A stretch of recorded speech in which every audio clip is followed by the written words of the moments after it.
Alright, you saw the thumbnail and read the title, and that means that you either know exactly what's going on and are excited for it, or you are confused but still click the video because you like Octopath Traveler, killing games, or Geosage content. If you belong to the first group, here's a timestamp. But if you want to know the rules for this thing, here we go. We are going to be simulating what I think would happen if the 16 main characters from Octopath Traveler 1 and 2 were kidnapped and forced into a Danganronpa-esque killing game. We will be snagging the Octopath Traveler cast from right before the start of their Chapter 1s, meaning that they have never met one another, and many of them haven't started their epic quests yet. Ulberich is still an old sellsword, Oswald is still in prison, and Alphen is basically the same as always. Now, for those of you unfamiliar with how this game will be played, here's a brief rundown of the rules. All 16 of these characters will be trapped in an isolated area. For this case, I'll just steal the map of the Last Defense Academy if we need to reference where things are, and they can only escape if they manage to kill a fellow traveler. However, after a killer has made their move, and the corpse has been discovered by at least 2 people for the first time, an investigation will take place. The innocent travelers will be forced to figure out who the killer among them is. If the killer is detected, they will be executed by the host. For the sake of Yokai Watch fans here, our mascot will be Deadcool, the one in charge of making sure nobody breaks the rules and all that stuff. If the killer manages to get away with their crime, then they get to go free, while all the others in the game are executed as punishment. In addition to getting to go free, the host of the games can provide other incentives to make a kill happen, anything from bribing them with money to threatening to reveal their darkest secrets can work. 2 final rules. The game only ends once either a killer has won the game, 2 contestants remain, or if the mastermind is exposed. But as kind of a side note, the whole mastermind thing is less a rule and more a tradition in the Dangan games, and I'll be following said tradition, but that said, nobody in the game will be aware that there is a mastermind, except the legend themselves, so this third win condition is highly conditional. And the final rule, a killer can only kill a maximum of 2 people at once to prevent someone like Therion from poisoning the food supply and finishing everyone in one fell swoop. Oh, and one last thing. This is only one of many possible scenarios of how this game could turn out.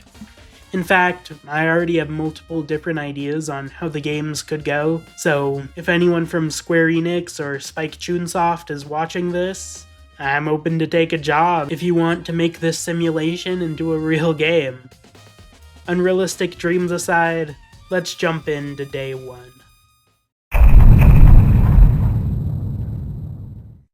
Our story starts with our cast of travelers learning the rules of the game.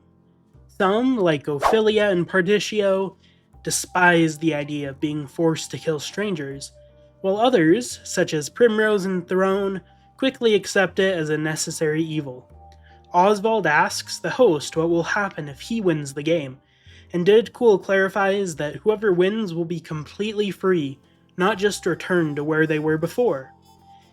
And as a bonus, Deadcool wastes no time in revealing that for the first perk, whoever kills and escapes will be given as much money as they can dream of as a bonus.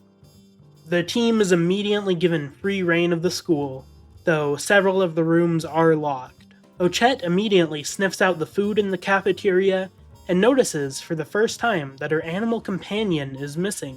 For the first time in her life, Ochette begins to feel loneliness.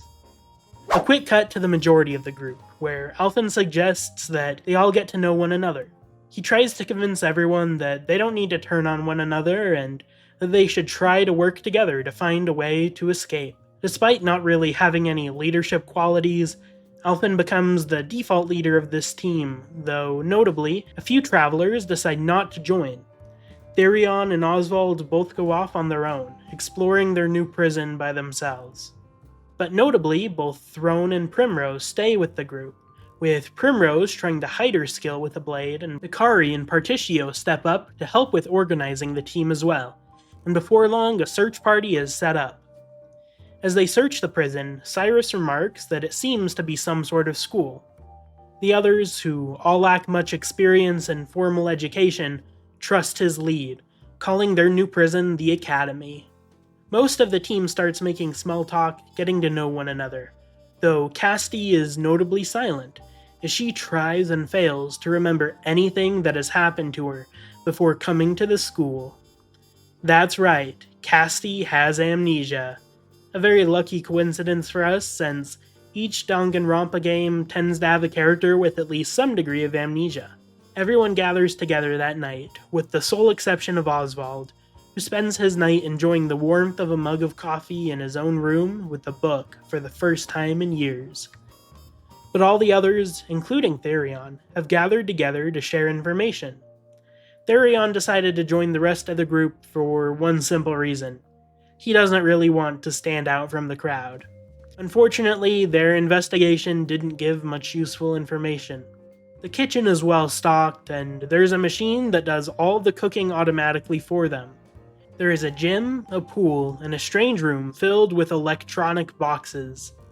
Naturally, the travelers from Octo 2 find this less odd than their counterparts, as they are from a more technologically advanced time period.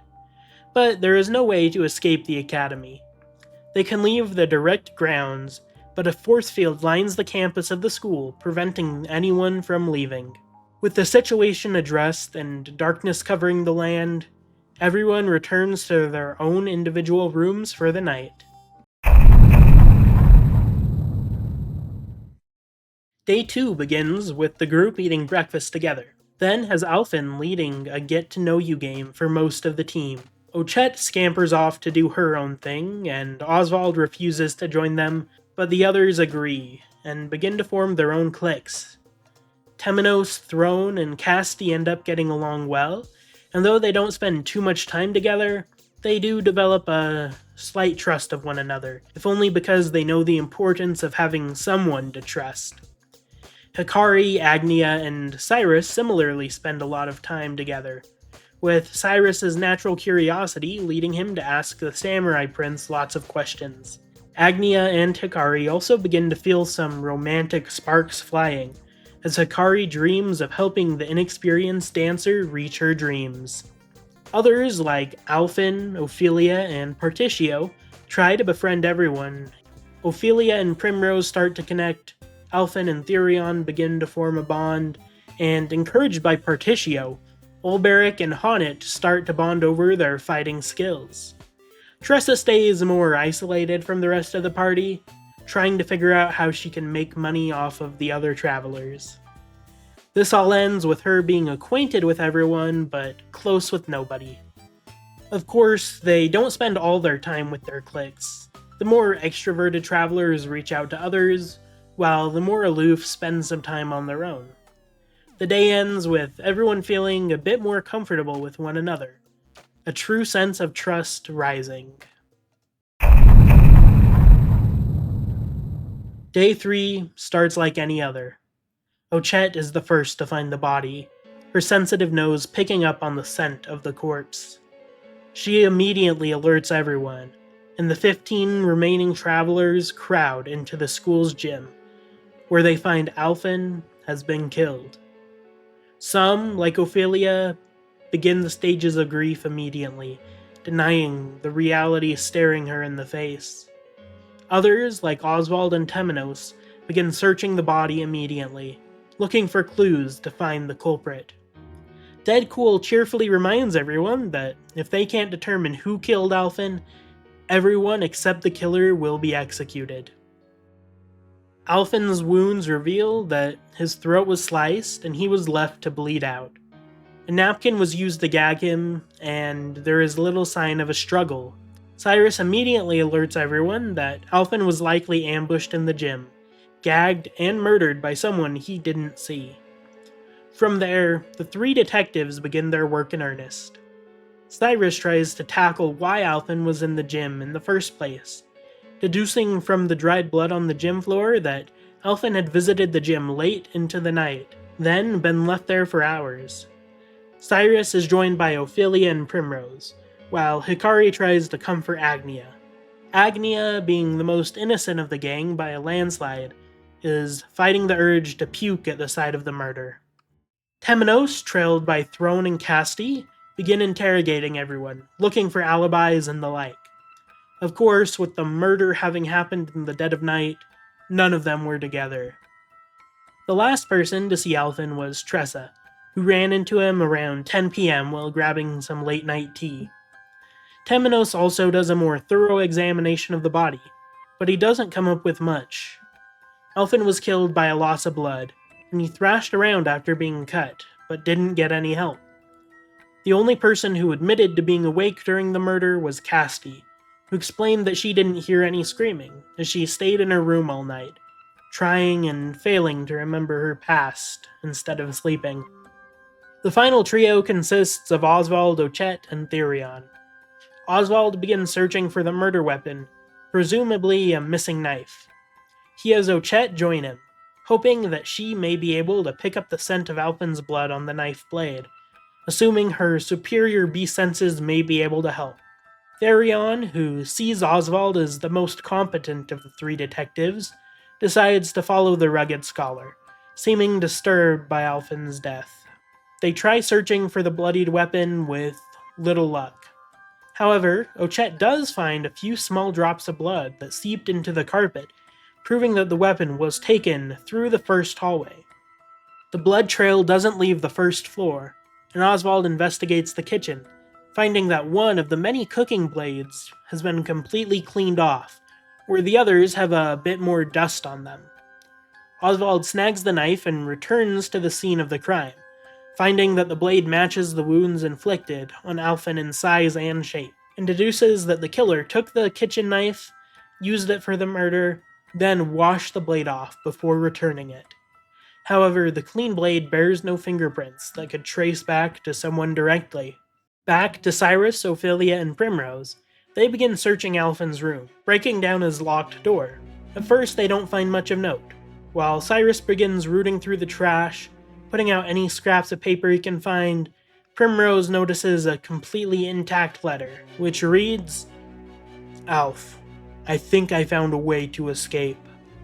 I don't think our host knows about it yet, and I'm worried that if they do find it, they'll patch it immediately. Meet me in the gym at 1 a.m. I want to show you the potential escape first, then you can decide what to do about it." The note is signed by Particio, and while Ophelia immediately goes pale, thinking they found a clue, Primrose reminds her that even Particio isn't stupid enough to sign his name on a letter like this. Cyrus agrees and brings up that if somebody really did give this letter to Alphen, he's surprised they didn't destroy it. That mystery doesn't go unsolved for long, however, as Ophelia finds Alphen's room key inside the pocket of Alphen's old pair of pants, meaning that he locked himself out of his own room before leaving. While all this goes on, Honnet does her best to figure out who the killer is as well.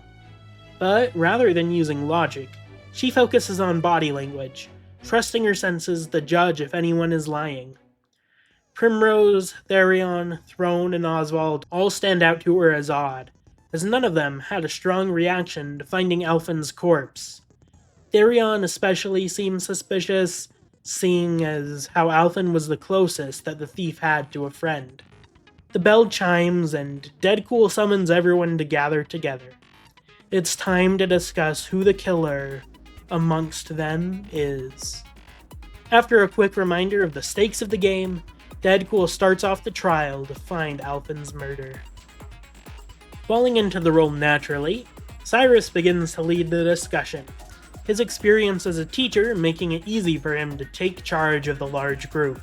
They start by asking Oswald how his investigation into finding the murder weapon went, and Oswald reveals what he found. He explains that he is fairly confident that the kitchen knife is the tool that killed Alphen, and notes how it was carefully replaced. At first, Oswald is treated with some suspicion at the information, with Tressa noting that knowing what weapon was used isn't all that helpful if it doesn't lead back to the killer.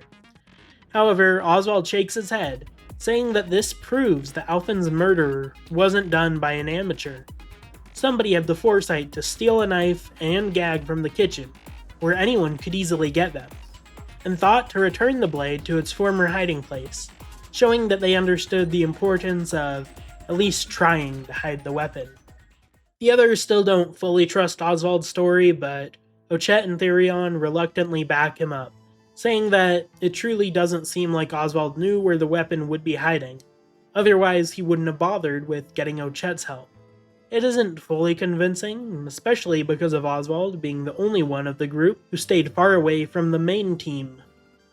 To Ophelia and Casti, who hate the idea of the killer being one of their friends, they still hoped that Oswald might have been the killer, if only because they didn't want to consider the alternative.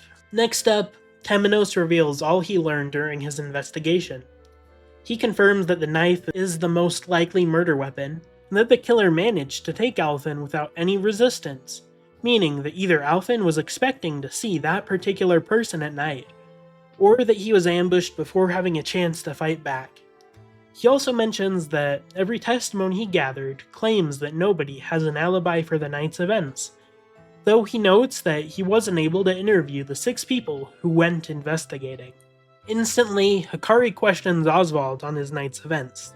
The Grizzly Scholar mentions that he kept his fireplace burning most of the night, reading a book until around 2 in the morning, when he finally decided to sleep. He also notes that he didn't hear anything in his room and mentions that he checked, and the rooms are almost completely soundproof. With Temenos' report done, Cyrus reveals what he learned in his investigation, including the note that seemed to lead Alphen into the gym in the first place. After hearing that the note was signed by Partitio, the group erupts into chaos as Partitio desperately tries to defend himself. Tressa pounces especially hard, and Old Barrack points out that since Alphen was expecting to see Partitio there, and because there was no struggle, Partitio must have been the person who committed the murder. Cyrus tries to explain why it most likely wasn't Partitio, but his reasonings are drowned out by the others. Then Primrose speaks up, shocking the crowd. She yells that she and Partitio were together the night before, a complete lie of course, and says that because of that, she can vouch for Partitio that night. Partitio is too stunned to say much, and Primrose quickly apologizes, saying that they'd initially agreed not to talk about the one-night stand, but now that it's important evidence, she would rather be seen as a harlot and live than die.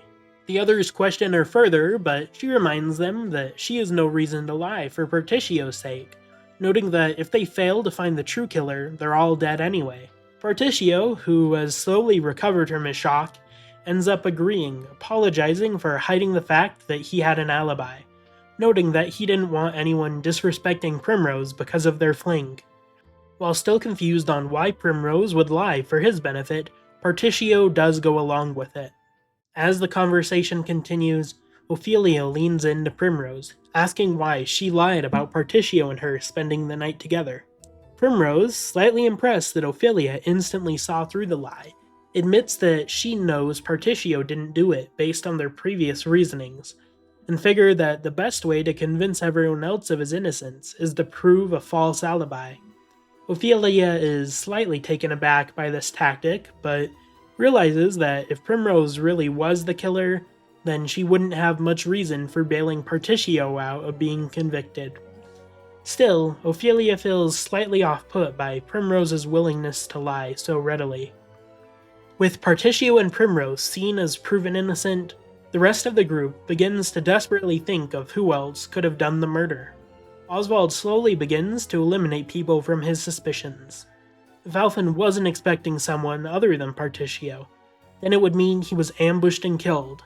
Throne, Therion, and Honnet seem like the most likely candidates to Oswald, as they all seem capable of sneaking up on Alphen in the dead of night. And of course, Oswald has one last bit of information he hasn't shared. He left his window open that night, and while he heard a noise around 12:50, presumably Alphen leaving his cabin, Oswald didn't hear any other noise. Granted, the rooms were on the top floor, far from the gym, but Oswald knows he'd likely have heard the killer leaving and returning as well, if they hadn't been quiet about it. Oswald supposes that it could also have been Ochette. Testing a quick theory, he writes Ochette a note, writing, "Who do you think the killer is?" After passing her the note, she stares at it for a while before whispering back, "That's a strange drawing." This seemingly confirms Oswald's theory that Ochette can't read, and therefore isn't the killer. After several minutes of unproductive conversation, with each character getting their bit in typical fashion, Deadpool makes the announcement that if they don't come to a conclusion soon, he will call the vote early. And so Cyrus decides to bluff, announcing that he believes he has solved the case. The others seem shocked, but Cyrus continues, announcing to everyone that they've neglected one element of the mystery: the motive. Darion laughs at this, reminding Cyrus that Deadpool has already set a universal incentive, two actually, in both freedom and money. But Cyrus clarifies that he means a motive to kill Alphen specifically. After all, why would the killer try to kill Alphen, a physically strong guy, when they were obviously trying to make it as silent as possible? Someone like Ophelia, Agnia, or Tressa, who were just as trusting but were physically weaker, would be much easier to silence. So who does that relate to? Primrose is the one to pose the question. Everyone begins to glance around, their paranoia running thick. Then it's Oswald's turn to gamble. He says that he's confident that it's between two people, Darion and Throne. The room fades into near complete silence as Oswald makes his point. Both of them are trained with a knife. Both of them could have lured and snuck up on Alphen without much trouble. The question is, which of them did it? Unfortunately, Oswald notes, there doesn't seem to be firm proof for either of them. It could be either one. In fact, it could be neither, if someone else slipped through the cracks. It seems that the case has hit a dead end. And so, Throne makes a suggestion. Both Darion and her should give an explanation on why they were innocent. And once that was done, if no information came to light, then it would quickly come down to a vote. Reluctantly, the others agree, and Deadpool quickly seizes the opportunity, giving Throne and Therion each a pedestal to make their claims. Here's how I imagine the debate would go down. So logic dictates that it's between us. Obviously, I know that I didn't kill Alphen, which means that you're the one who did it. All I need to do is find a way to prove it. Couldn't have said it better myself. I know that I can kill Alf, which means only you could have done it. So tell me, little Miss Killer, what's your story? Same as most everyone's, unfortunately. Stayed in my room all night, slept through the murder, and only found the body in the morning. I take it yours is the same? Of course, and with no alibis, it simply turns into a question of motive.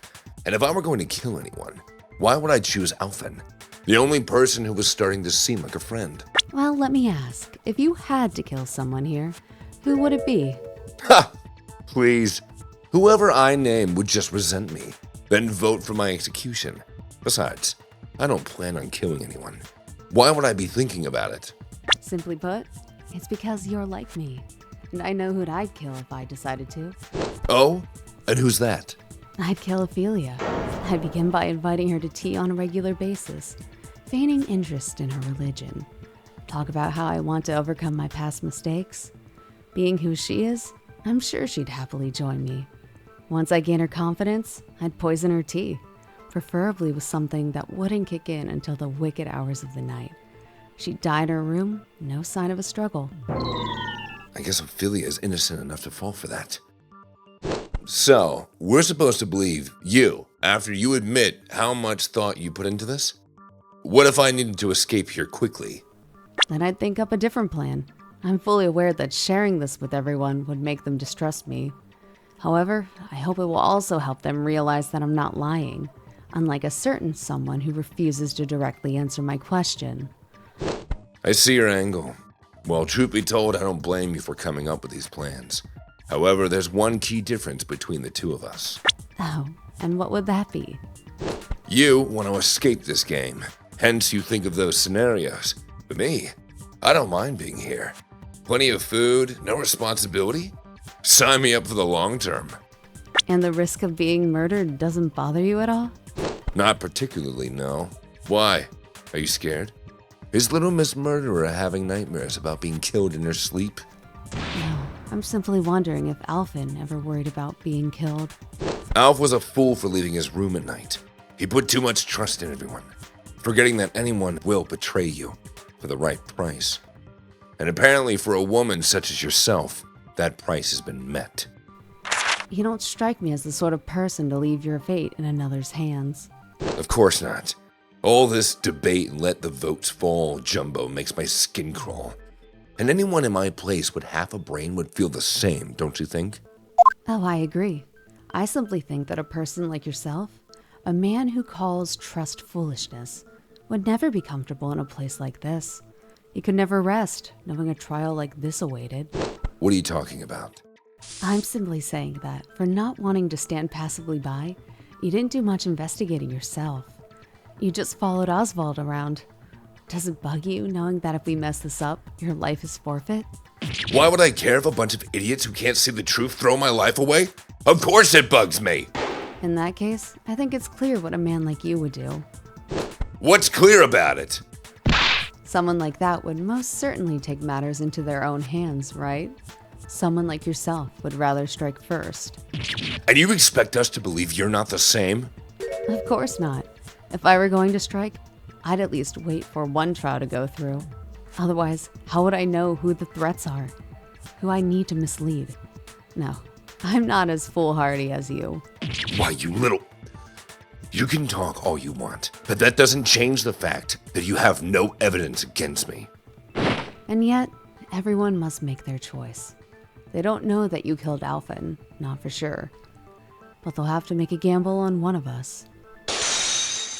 Time's up. Everyone, it's time to cast your votes. And with that, the moment of truth arrives. Everyone casts their votes, and the end result is displayed. 15 votes in total. Against Throne, 7 votes. Against Therion, 8. Unlike a normal Danganronpa case where the truth is fully uncovered, the culprit did a good enough job hiding his crime that no definitive piece of evidence led back to him. And yet, with the combination of the process of elimination, and with Throne's confidence, the votes have been cast. So, what really happened that night? Well, it isn't anything fancy. Therion, the true culprit of the case, really was eager to escape the killing game, his lack of trust in anyone making him paranoid beyond caution. He figured that he should take a weapon from a public place and did a simple flank and shank. So why did Therion get caught? Well, simply put, most of the people in this group simply couldn't have pulled off something like this. It would naturally narrow down to Therion and Throne, with maybe Hana and Primrose sliding in. Out of the thieves, I do firmly think that Throne could outtalk Therion, and it's been shown that she's willing to gamble with her life when needed. So I think her brutal honesty would be both in character and just enough to win over more votes. While some, like Ophelia and Hikari, would find the gamble distasteful, and others, like Olberic and Primrose, would naturally distrust Throne more because of her calmness, I think the most logical and most easily influenced would buy her story. But feel free to tell me how wrong I am in the comments below. Therion is taken and executed in a scheme that's too violent for my budget, so I'll just say it involves a lot of being constantly stabbed in the back, literally. The group of 14 survivors leads the trial, haunted by what they just saw, and day 3 of the Octo Games comes to a close. Thanks for watching, everyone. Normally, this is where I'd ask you to like the video if you want a sequel and all that, but due to some conditions that I'll talk more about later, I've already begun writing part 2 of this saga. That said, please give me feedback in the comments below. I may not be able to apply it all for part 2, but it'll definitely influence part 3 if we end up making it that far. Also, shout out to Joe Frederick, who inspired the concept of this idea by deciding to do something quote-unquote similar, placing Persona characters in a Danganronpa-esque killing game. As of scriptwriting, that video isn't out yet, so I have no idea how similar their structure will end up being to mine and all that, but I'll link their video on the left once it's up, and on the right, I'll put part 2 of the Octo games once it's done. Until then, I guess enjoy watching whatever random videos YouTube thinks you'll like or something. Cheers guys and adios. See ya in about 10 days for a fun surprise.